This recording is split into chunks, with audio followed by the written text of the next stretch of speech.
윤석열 대통령에 대한 체포영장 재집행이 임박했다는 관측이 나오는데요. 저희가 고위공직자 범죄수사처 앞에 나가 있는 취재자 연결해서 자세한 내용 알아보도록 하겠습니다. 한채희 기자 나와주시죠. 네, 경찰과 공수처가 오늘 중 윤석열 대통령에 대한 체포영장을 집행할 예정입니다. 취재진이 오전 3시 반부터 이곳 정부 과천청사에서 공수처 차량이 출동하는지에 대해서 좀 지켜보고 있었는데요. 이미 관저 앞에서 공수처 차량 일부가 포착돼서 일찌감치 출발해 대기 중이었던 것으로 파악됐습니다. 이재승 사장검사 등 수사팀도 일찍이 출근을 마치고 현재 공수처 건물 2, 3층 일부 층에는 불이 켜져 있는 상태입니다.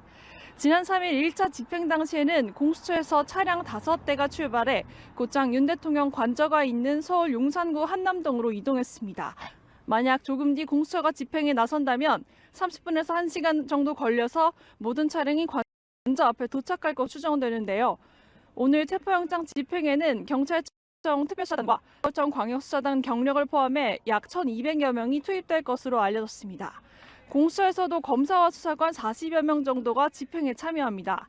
지난 1차 집행에 출동한 공수처 인원은 30여 명이었는데 이번에는 그보다 더 많은 인력을 투입해서 경찰과 공수처 모두 사실상 마지막 기회에 총력을 다할 것으로 보입니다. 네, 윤 대통령이 만약 체포가 되면 공수처가 조사를 하는 건가요? 공수처의 이후 수사 계획도 알려주시죠.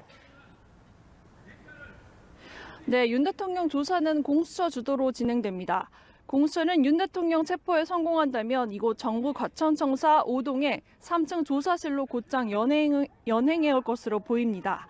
공수처는 영상 녹화 장비가 구비된 조사실에 윤 대통령 조사를 위한 준비를 모두 마쳤습니다. 지난번 1차 집행 당시에는 100여 쪽 분량의 질문지를 준비했는데 공수처는 이번에는 그보다 2배 많은 200쪽 넘는 질문지를 준비했습니다. 윤 대통령 조사는 차정현 주임검사가 맡을 예정입니다. 상황에 따라서 검사 1명이 더 추가되는 방안도 검토 중인 것으로 알려졌습니다. 조사가 끝나면 윤 대통령은 경기 의왕의 서울구치소로 구금될 예정입니다.